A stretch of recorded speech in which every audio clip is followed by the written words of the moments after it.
So there was a huge beehive there, and I guess I ran screaming away from my bike with these bees flying all around me because I disrupted their hive. Hey, did Mom ever see it like this? Yeah, she came for dinner one time. Before she got too bad. I bet she was real proud, Jake. You tightened this up really well. Thanks, man. Hey, what do you look like with your hair up?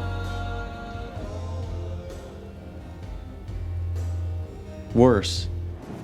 Okay, this is really exciting. Mr. Smartless is in the house, huh? Mm-hmm. Yeah. Well, you guys have a much more dialed up thing than we do. Yeah, kinda. I mean, It's pretty high level. I gotta in here. say that you were my second guest in 2019. Okay, Renee Zellweger was my first guest. Yeah. You were my second guest. So I like to think that I inspired your ridiculous, obnoxious success that you've had with Smartless. Well, I'm just here in the studio rowing the boat, you know. What year was it? 2019. So it was right before we started then, yeah. Mm-hmm. Yeah, you inspired it. You and Yeah. Dax.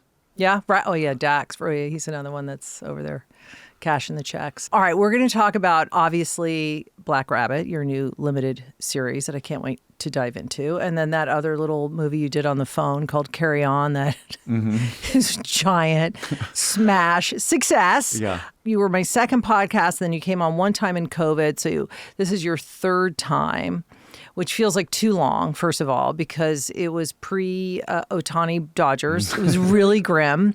You would tell me about like waking up at 4 a.m. to watch the game, you know, while you were directing Ozark and whatnot. And we've won 2 fucking World Series, and I have not talked to you about baseball in all of that time. It seems like It feels not just okay. like one World Series. I don't think we can. I mean, this last one doesn't really compare to the one in what was it, 2020? Because it was a shortened season and COVID. Yeah. and, But I'll take you it. know. But yeah. But last year was pretty sweet, and I think we'll get another one this year, and I think the year after. I love the way you're all in, though. Yeah. It's so great. Well, it's a nice decompression thing. I get the whole America's pastime thing. I didn't really understand that when I was a kid, but now since Granddad likes to take naps, it works. It works. It's a good partner for that. All right. So I was also trying to think about when I met you, and I couldn't really pinpoint the time because I met Amanda first. But then I remembered, oh no, I met you really the first time Krista met Jason was Little House on the Prairie. When you were, because I watched that show, like that was my show. Really? I lived in that world. It's a little as soft a kid. for you, isn't it? Or were Well, you I pretty was like soft a back kid. then? I was I grew up in Denver. Like, yeah, it was like, Denver this gets after world. it, but Yeah, but it was at such a special time, that Yeah, little yeah. half pint. We had bonnets and You had bonnets in Denver? Yeah, we had bonnets in Denver. You were super cute. Come on, you were so cute. I had a bonnet of hair, those severe Yeah. assassin bangs. Those of giant mine. eyes. Yeah. All of our eyes have gotten a little smaller with years, but you had those giant eyes. And, we're rebooting it. Do you know that? Netflix is going to do it? I think I have read that. And I'm hoping for a Bateman cameo. Maybe we can sure. talk I about mean, where do getting you you see to me come ride a on as a horse? right. Well, with that beard, you're growing a little beard. I thought maybe you were Oh, coming yeah. from Calgary to Yeah, but that'll be fun. We Yeah. we don't have a Western on television Yeah. right now, do we? No, I think it'd be awesome, and it's the IP is beloved. Okay, so aside from Little House, this is one thing that I remember so vividly about you, which to me like speaks volumes. So it was, I think, Ford's 6th or 5th birthday party, and I got a magician. And I don't know if you remember this. And it was up at that place on top of Mulholland Tennis Club. Sure. And you and Amanda were there, and the kids were little, obviously. We're talking about 5 years old. And they had those little chairs, and Joey the magician from like New Jersey It wasn't came. Will Arnett? No, it's not Will Arnett. John, my husband, had found him. And you sat in the front and just laughed and like gave this guy so much love as he's sweating it out with a bunch of 5-year-olds. And I don't know if you remember that, but that's what I was like thinking that's my favorite, one of my favorite Jason I stories. do like a kids party, and I do like a party magician. You just don't see them that much anymore. You know, you got to respect it. These people, they're out there. They're probably a little banged up from the night before, but they put on the little suit that doesn't breathe, and you know, they're taking a lot of heat from these mouthy kids, and you just need a couple of good parents in there to keep it all under control. Yeah, and you were one. You were just laughing, and you know he was doing that. The coin. I remember it was classic Bateman in my mind. And now those kids are in college. Yeah. So how was the drop off freshman year? Yeah, my eldest, Franny, she's just starting now at college. Amanda and I dropped her off 2 days ago, but the good news is that it's in town here, so it was just a car drop off as opposed to a plane. I think I would have lost it if I had to like fly away and leave her there. I'm pretty soft. It was emotional, but it wasn't the sort of life scarring thing that I thought it was going to be. My as soon as she was born, I immediately started thinking about the empty nest horror. We do have one kid left in the house, thank God. Maple is still there for another 5 years. So maybe I'm just living a lie and I'm just going to fall apart when we drop her off. But I don't know. I'm going to try to talk her into staying local too. Let's see. It was hard, I have to say. Yeah. And all you're doing is like getting them ready, packing them, then you unpack them, and then they can't wait to get rid of you. And you go. That first night's a big night. They're waiting to You're get like, out I want there. to socialize. Yeah. And I just remember in one hug, I went from an active participant in my kid's life to just a witness.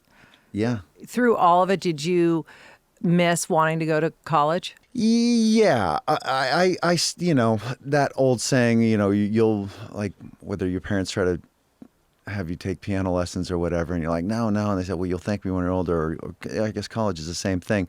It sounds like craziness at that age, you know, the concept of additional voluntary school. But when you get older, or if you're me, you like an intelligent conversation, and you like the idea of sitting in a lecture hall and hearing somebody super smart illuminate some complicated subject for you, you know, in some great vocabulary or with some great metaphor or analogy or something that really makes it kind of tangible. So maybe I'll be that creepy guy in the back of the classroom. My daughter's classes every once in a while. She's studying film. She got the director bug, which is That's pretty great. cool. So maybe I can go in there and maybe talk to a few of them if they're interested in listening, or if she's not too embarrassed to have me. It's kind of perfect segue actually into Black Rabbit. Stay with me here, because I think personally, this is your best work. Now, not your best work. I've seen pretty much everything. Like, I loved Bad Word. Like, I just think that's still your first directing out of the gate feature film. I still think that was funny as fuck. I love that movie, okay? My household, my kid, it's game night and Arrested Development. They have chapter and verse. Him and his friends watch that. That is their show, right? And his favorite, because I asked him before I was leaving this morning, he's like, oh, I really love game night, you know? Yeah. So everyone's got a Bateman role or something, but this to me was like, oh my God, like you've reached a different level in what you're doing now, what you're capable, what you want to do, Thank you, where Kristen. you're Thank going. you. I was like, this is super exciting. Yeah, thank you. I'm really, really proud of it. It's I think it might be the best thing I've done as an actor, director, producer. But a lot of that has to do with the, you know, we're not painting, we're not doing, you know, it's not golf, it's not tennis. You know, this isn't a single player sport. Like your success is based on the people you do it with, and you know, not to sound cheesy, but it really is. The reason this is so good is because there were so many good people on this doing great work, and it started with these really cool scripts that I got to look at that Zach Balin and Kate Sussman wrote, that they brought me along with Jude Law. They called one day and wanted me to kind of do what I did with Ozark as far as acting and directing and executive producing, is kind of overseeing the whole thing and hiring the other directors and kind of shaping one 8-hour thing, which is like, 4 movies. One day, I think when Maple goes to college, I'll then take on directing all of them, because there's just no coming home on the weekends when you do that, and I still need to do that, want to do that. It is sort of a masochistic amount of work and involvement, but I have addiction issues, Krista. It's like I got to point them somewhere. Yeah. Direct them in a more positive area. Yeah. Okay, so Two Brothers. This is a wild, listeners, I'm not going to have spoilers because I promise no spoilers, but this is a wild fucking ride. From the second you press the da-dum, okay, you are in it. And part of that is you're in New York. Yeah. You are in New York City. You are shooting in New York City. You are living in New York City as an audience member, which I love. Like, listen, I lived in New York in the 90s when there was no matcha lattes or Starbucks or, Soul Cycle classes. We just got cell phones. I love going back to that Were you downtown? New York. Yeah, of course. I was downtown. I was at 12th and A, and then on Essex between Rivington and Stanton, and a lot of those places that are visited in 12th and A. I think we shot on that corner almost. That's right by Tompkins. Yeah. So anyway, that was thrilling, right, to kind of revisit that, and I have to say your production design was top. It was 10/10. Alex The Di production Girlando, design he did was a really good job. amazing. But it's two brothers, and I know both of these brothers. And they drive you crazy, and then they're charismatic, and you kind of can't stay away, and then you kind of can hate yourself because you want. It is really the idea of like you and Jude kind of sparring off. And were you always going to be Vince, and was he always going to be Jake? Was there any talk ever of who's going to play who, or? It was undecided when we first talked, and I remember that we kind of giggled about the fact that I usually played the part that he ended up playing, and that we talked about that. Like, well, the part people would expect me to play or be more comfortable with me playing maybe is Jake, but I kind of have an idea for Vince, and like I feel like as I was saying that, he started to laugh too and say, yeah, that's what I'm thinking, right? Like you as Vince, right? So neither of us can really remember verbatim how it happened, but I do remember that it was undecided, and that together we kind of were excited about him playing that part and me playing Vince. That was really nice of him, because on paper Vince is sort of the chewier part, because he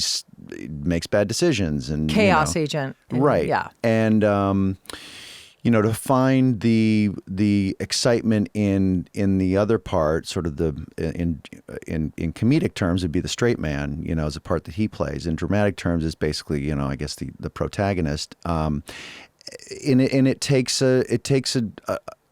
It takes a very secure actor to raise your hand and say, no, I can find plenty to enjoy with that part and get a creative fulfillment there. And he's, I don't know, have you ever met him? You ever met Jude? Yeah.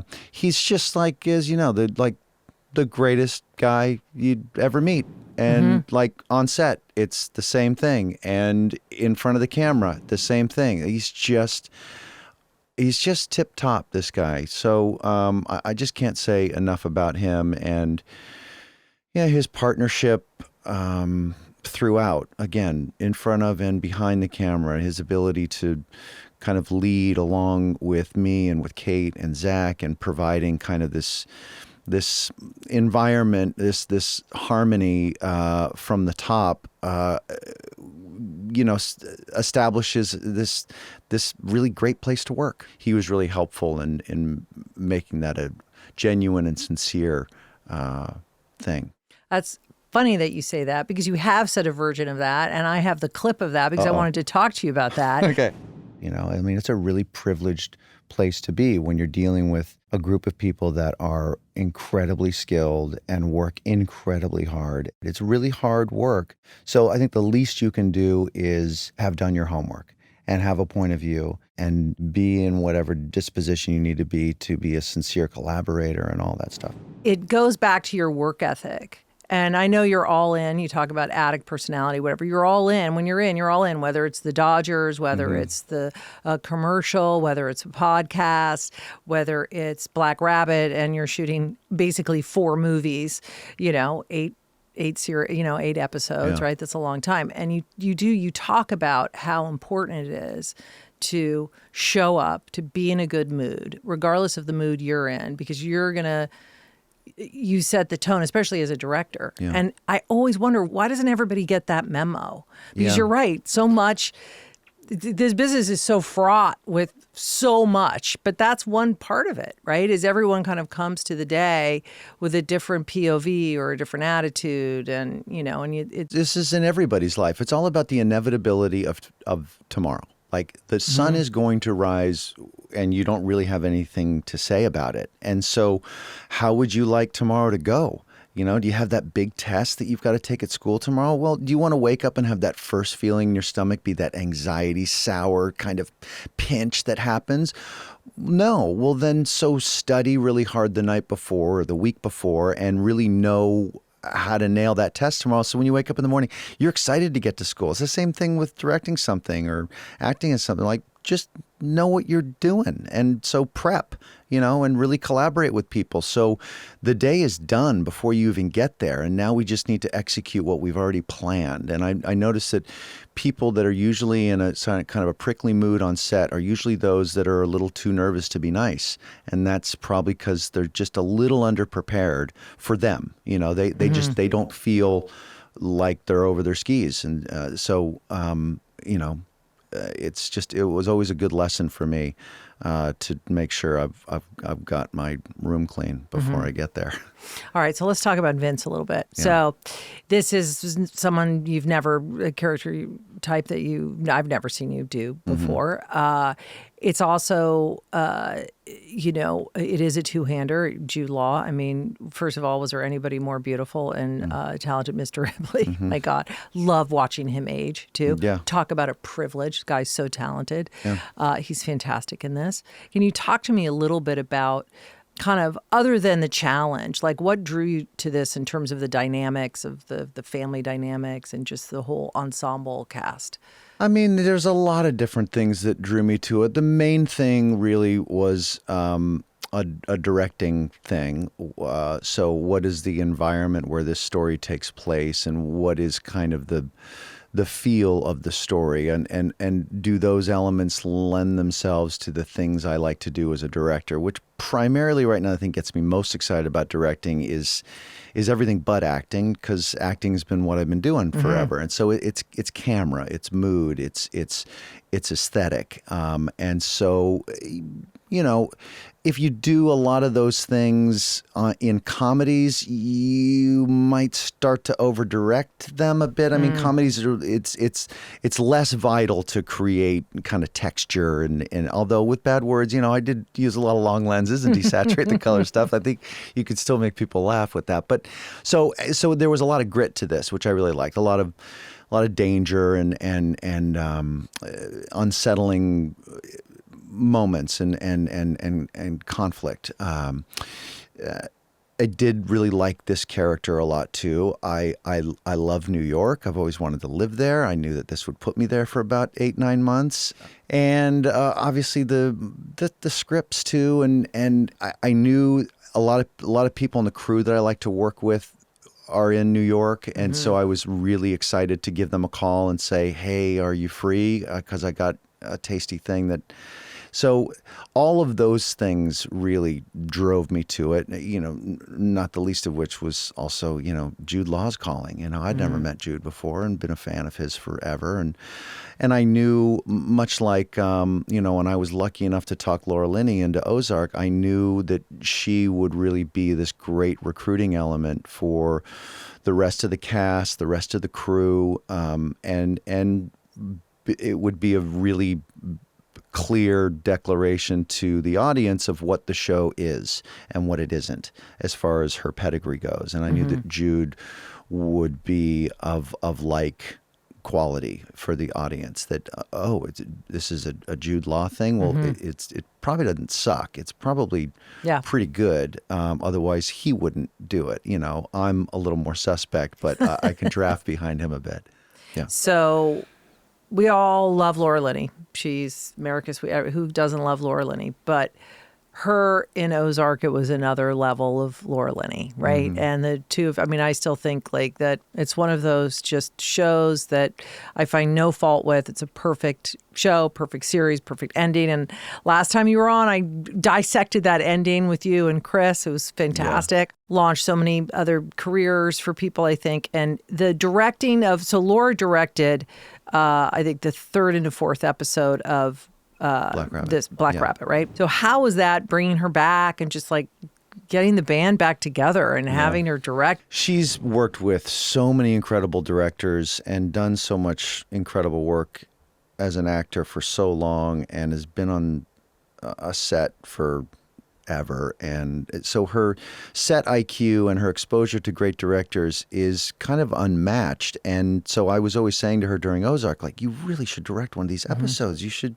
like, it would be a nice thing for you to do for the crew and the cast, basically, you know, like provide that kind of leadership and, you know, not just don't do it for you, do it for them. And it would be such a fun, comfortable thing since everybody knows you and loves you here on this set. You know? Anyway, so it took me a little while to talk her into it. And then she finally did. And it was like one of our best episodes ever on Ozark. First thing she'd ever directed. So wait, I have to ask: is that I think it's the one where you lose your shit in the car? Correct. Yeah, That's a great episode. Isn't I it? remember it was like you guys get into a fight. Yeah, it's like in the car and there's traffic. and you just get out and the way Yeah. And you know, and a lot of that, the script is great in that episode, but there's a lot of different ways to direct that script. And so just her shot design and coverage strategy and editorial pace and all of that stuff she has got great taste.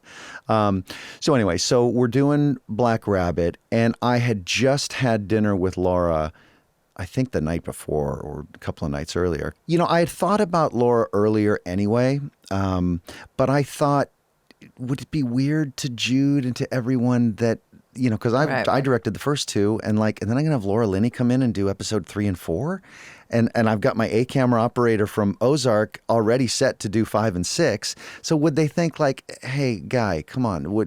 And I've got half the crew from Ozark on there anyway. So I thought maybe it wouldn't go over. So anyway. I talked to Jude and I said, I'd really love to go to Laura if you're comfortable with that. I think I might be able to talk her into it. So he was very excited about the idea. And so I said to Laura, I said, you know, think about this. You're incredible at it. It'd be a really fun kind of side career for you to do in between your fancy acting jobs and stuff. You know, I know it's a lot of work, but so she thought about it for a couple of days, and then she called me and she said that she was in, and I was just so proud of her for taking on, you know, the work. It's a ton of work directing something, you know, not take anything away from actors, but you are, for the most part, waiting in your trailer till the director's done doing their work and the rest of the crew setting up the shot. Like, you know, you only work like 15 minutes an hour as an actor. Hurry up and wait, right? Yeah. But she leaned in, she said yes, and she directed 2 incredible episodes. Great and I hope she keeps going, because she's a fantastic director, and I'm sure she could work as much as she wants. What got me with these two brothers, and I said it a little bit earlier, is like we all know someone that's just like reckless and does dangerous stuff, and like sometimes they're in your own family, sometimes you know them or you're friends with them, but you're drawn to them, and there's just like this curiosity and this trust, and you wonder like why do you keep going back? And I was so interested in that dynamic between you and Jude, the way you're almost, and I think someone says you're addicted to each other. I think someone actually says that line in one of the episodes. It's like you guys are addicted to your family. You can't escape each other. There's a certain kind of dependency for how you function in the world with each other. Yes, you're tracking a pretty sticky plot all the way through. Like there's a bag of money and a gun. Like Yeah. I'm a caveman. I love that stuff. Yeah. So there's that to track for sure. Page to page, episode to episode, it really moves. But the emotional and character stuff that you're tracking really at its center is this love story between these two brothers, and the acknowledgement, whether stated or not, between them is that, you know, neither one of them are great at getting it done. Like maybe between the two of them, they would make a good brother. And they kind of know that. One is a little bit better at faking it than the other one. What happened to your shoes, Vince? I got a sweet number on the bus. You sold your shoes. I took $500 and I'm chipping away at it. I'm doing my part, Giggles. And I knew that would be something kind of winning for the audience. That's kind of an evergreen thematic in anything, whether it's a comedy, a drama, film, television, whatever it is. That, you know, we can see that when we're watching something. If you can tap into the small little human part of the person watching, you've got them. And these two guys are less capable than most of the people watching. You know, they just don't have the coping skills that a more functional person does. If they did, it'd be a shorter show. You know, they'd probably make a pragmatic decision and that would be the end of their problem. So they're trying as hard as they can. They're trying to end the show, 10 minutes in. Yeah. They don't Yeah. want 8 episodes. Yeah. They want to be done with this thing. Obviously, I'm not going to talk about anything to do with the ending, but it's hopefully it's a real satisfying finish line, emotionally for the audience, as well as, you know, that plot and that story that hits a great crescendo. And it's I love the way this thing ends. Yeah, no, it's great. And we have to talk about the other cast members too, especially Troy Kotzer. Yeah. Yeah, he's unbelievable. Won the Oscar for Coda. He gets to play a villain, I'm sure, which was very exciting for him. Yeah, And he's the bad great guy. at it. Yeah, he's really so good. good. The sign language part of it was a really interesting lesson for me, as far as just the whole apparatus of it. What kind of team he needs to have around him so that he can understand when somebody says action. When someone says cut. How do you shoot somebody who they're doing their sign language, so the hands need to be in frame, but the person that they're talking to needs to always kind of be in a 2-shot with the person that's interpreting for them, because that's the way Troy would be looking at them. In other words, the person who's translating can't be sitting next to Troy, because he'd constantly have to be turning to his right to look at the so he just wants to be able to just move his eyes back and forth. That's the way people do it in real life. There was a whole set of kind of rules, procedural stuff, and I don't mean that as a pejorative, but just like things that this is just the way that you would do it, and you need to do it. So that was interesting, and he was awesome to work with. He was really excited to do less. There's when you don't have your voice, I would imagine you want to compensate a bit for that by using your face a little bit more, using your body a little bit more to communicate what you'd like to the audience. And I just really early on would just really encouraged him and assured him that I was going to be framing him in such a way where he need not help the audience at all, that he could just think his menace, as opposed to, I don't mean to imply that I needed to take him down from doing overacting at all. I was just basically explaining kind of what the tone of the show is, that bad guys to me are more interesting if they're not trying to convince anyone that they're bad. They just... Oh, he's terrifying. He's great. Terrifying in how little he's trying to convince someone that he's got the goods, and that, he's going to trust you till you give him a reason not to, and then you're going to get it. I also love that den wherever you walk yeah. through like a laundromat. I mean, that is a great location. I was like, where are we going? Yeah, those Turkish baths. Which Turkish is, baths, right? up You there. walk in, Yeah. right, left, right, and then a door, and all of a sudden it's like he's there. He's great. The whole cast is great. I was joking with Jude the other day. Like we were talking about playing each character, and I said that my hack for Vince, because I'd be directing. Okay, then now we got to go. Let's go. Let's roll. And now I got to be Vince. And like the quick hack for me was just to separate my jaws. Like if you just open up your mouth a little bit, you're in Vince. Like Vince never has his lips together. Yeah. He's either talking or he's mouth breathing. Right. In not like a big dumb way, but just a slight sort of like, most people are just sort of aware of, not wanting to look like they're in the middle of trying to figure something out. But he always is. And to me, that was just like, just separate your jaws a little bit Yeah. and you'll kind of get right in the slot, You'll get right there. How long did it take you to grow all that hair? I see that you have a little. Yeah. You're going back to it a little bit. Yeah. After Black Rabbit, I did something that was sort of the antithesis of that, where I played like a real clean cut guy from the middle of the country. And so once that was done, I decided to try to get back to middle a little bit. And I think I've blown past that a tiny bit. So I need a haircut and a shave. Yeah. How does Amanda like all that? She had to live with all that hair She for a long prefers time. the Vince look. Yeah. Really? It probably means she'd like to be going to bed with somebody different after 25 years. So if I look like somebody that just got off a stage Yeah. and unplugged his guitar, all the better. Oh my God. How long have you guys been married for? You have been. 25 years? Yeah, something like that. Wow. Congratulations. Thank you. That's a quarter of a century. That's a long time. That's Yeah. exciting. It is, but it gets better and better and easier and easier as you go on, as you I'm sure can attest. Yeah. Yeah. Yeah. I love it. We're lucky. Well, I, for one, loved seeing you and Jude together. That was very exciting on screen. It's like I said, he's been amazing to just watch his career and your career and the choices. So it's a powerhouse.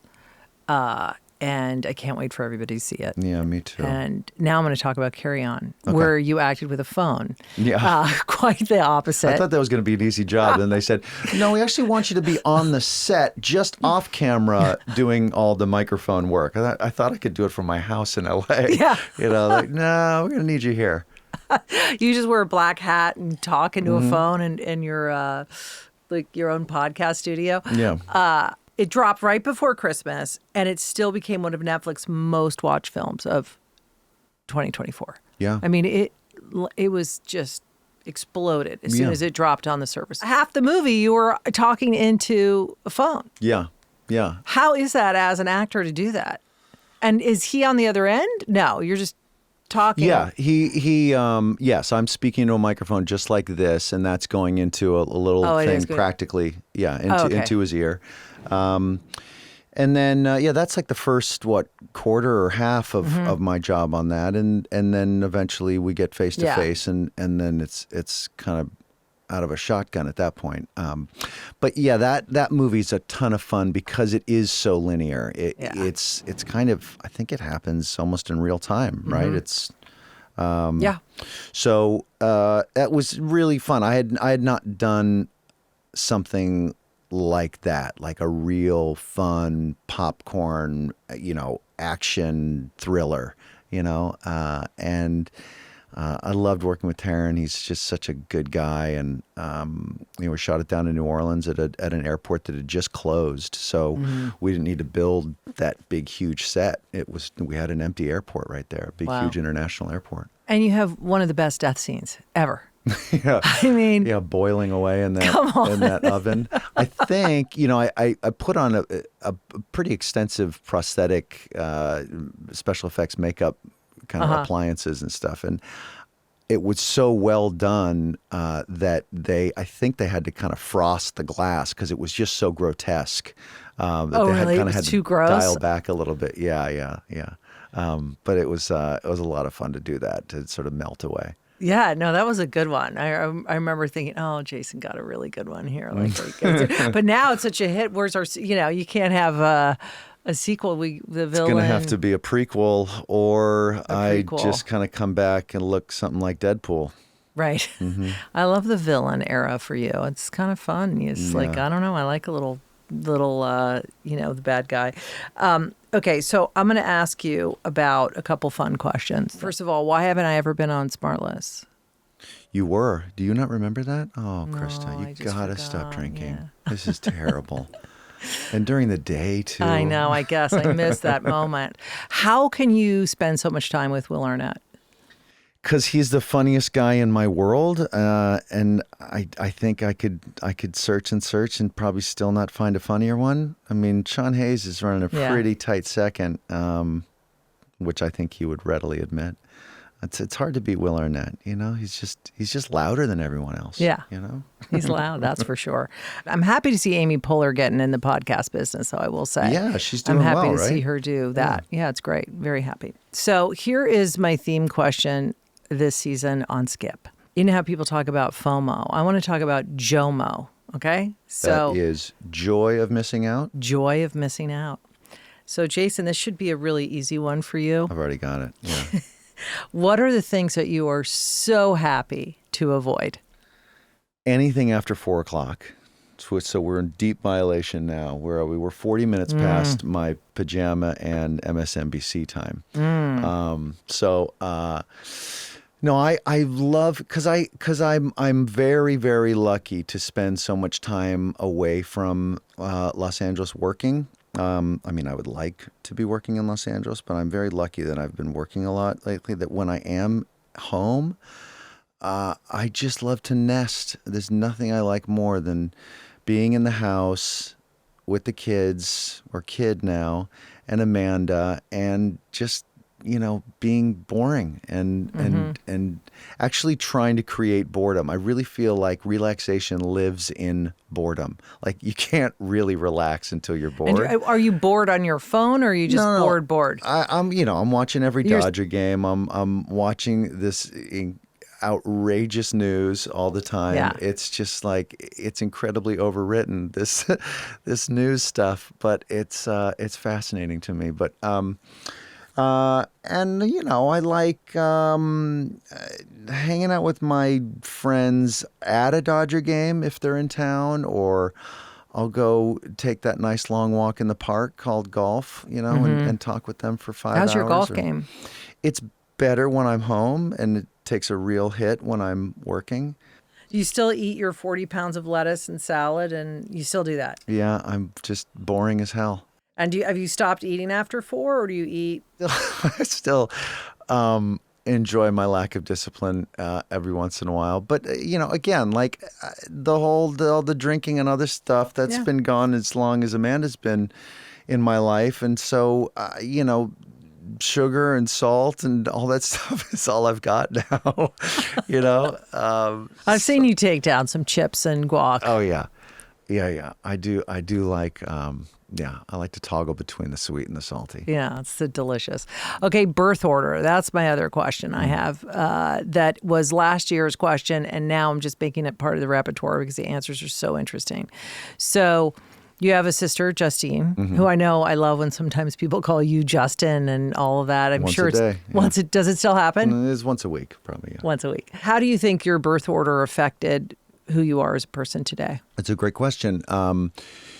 Greatly, I think with anybody who's the oldest, I think you naturally kind of carry a certain burden of responsibility and maturity that might be a little bit more than you might naturally take on, and the opposite is true. I think for the youngest. Or the second, if there's two, where you just kind of get away with a little bit more, and the parents are less nervous, and so you kind of get to kind of do your thing, and you've got the cover of an older sibling too at school, and so you just kind of get to be a little bit more of a jackass, and so I leaned into that a bit. Plus, I was a bratty little boy, and I had a responsible older sister, and.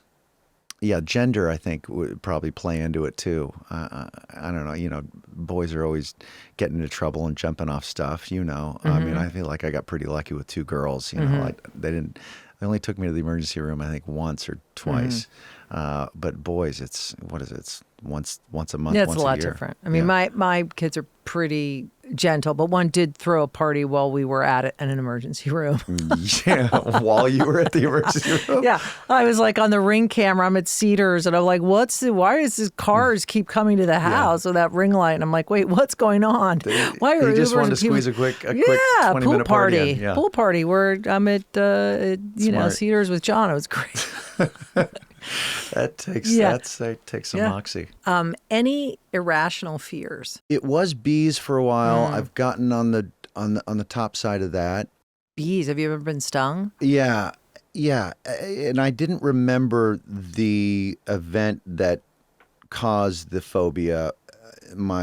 I think my mom or my dad told me just a few years ago. I mean, I'm 56, and just a few years ago, I finally learned that when I was like 9, I've crashed on my bicycle at the base of a pepper tree in Woodland Hills, and there are lots of beehives are in the bases of those things, and so there's a huge beehive there, and I guess I like ran screaming away from my bike with these bees flying all around me because I disrupted their hive. So that's where my bee phobia But came you had from. forgotten that? I'd forgotten that, but I was just always petrified of bees, and so once one of my parents told me about it, I was like, oh, well, I can kind of disassemble that maybe in my head. And so I've got a little bit better at that. Oh, I can hear Amanda yelling at me now about, what about this fear, you dummy? Tell her about that. And I just can't think of it now. But I'm not super fearful. Just about going out after 6 p.m. Yeah. Yeah, it's the vampires that really Yeah. freak me out. Yeah. No elevator, no traumas. Okay, so my last question. This one is more career focused or really like emotionally focused. Like, is there a core memory you have about whether it's an audition or an experience or something that shaped like the rest of your life or career, your success? Well, yeah. I mean, there's a bunch of them. There are memories that kind of shaped how I choose to behave on set. There are memories that shape how I choose to act. Like, what's my style? Like, there's a bunch of different ones. But I think the main, and this is a general memory of the sort of the downtime in my 20s when I really couldn't get hired. It was so sort of, I mean, I don't know what the right word would be, but maybe debilitating would be a good one, because I was so afraid that the rest of my career, the rest of my life would be anticlimactic to, because I was real active as a kid, I had a lot of success as a little kid and really bought it. Like I thought, well, this is awesome. I mean, here comes life. I'm a badass. And I thought I thought it was so great, and I thought it was never going to end. And then when it did, I was just really panicked that, well, now I've blown past college. What am I going to do? How am I? I mean, it's running out of money quickly, and the fact that I had spent so much time acting, getting back to what I said earlier, it was really working against me. I was kind of tired goods, I was like, well, who wants him? Maybe we've seen it. And so I was really, really, really worried. And I said to myself, if I ever get another chance, I'm not going to waste it. I'm not going to be entitled, and I'm not going to assume it's going to last forever. There's a shelf life on this unless you continue to reinvest in yourself and do the right thing in every area. And so when Arrested Development came along, I really straightened up. And I mean, not so coincidentally, that's the last time I had a drink was a year after that show, and a year after after the first year of that show. And also, not so coincidentally, that's right when I got married, and it was just like, okay, here we go. Let's be a man, and let's have a career, be a husband, be a father, direct a film. Like, those are the three things I wanted to do with my life. And here's another chance. Don't blow it this time, and start to create some of the things that might lend themselves to longevity and prolonged relevance and study and just do all the right things. And so so far so good. But that was a real big lesson for me, was to go without for a bit. It's super duper humbling. When ambition matches access, you better thank your lucky stars, because those two things are often not at the same spot. So I'm very, very grateful for that. When you were in New York, what did they recognize you from when you were in New York? Ozark. There was a lot of that. Is it different than when you're in LA? Yeah, I think people in LA are I think people in LA know that they're good at pretending that they don't. Right. I mean, just out of kindness, out of being polite and kind of leaving you alone and not wanting to make things awkward in front of your kids and stuff like that. In New York, God bless them, they're like, hey, but and it's nice this is a public job. You'd like to hear from the public. Yeah. A lot of smartless listeners. That's always just wild because we're sitting there. It's just like this. It's incredible. And The success is incredible. You guys should be like. The idea that it goes out there and that it taps into everyone's car or special. phone or whatever. The reach on it is always surprising to me. So I'm super grateful for that too. Well, I love that your ambition is equal to the opportunity. So, because I'm here for it. I've always, I stand Justin Bateman. Well, I appreciate your consistent support. I love knowing you, and I love talking to you all the time. I mean, we could talk forever, but I know you need to get home because it is after 4. I gotta We're get in at the PJs. 4. Oh my God, it's almost 5. As you're going to start melting here. I'm going to turn into a narcoleptic. Yeah. All right. See you later, Jason. Thanks, Krista.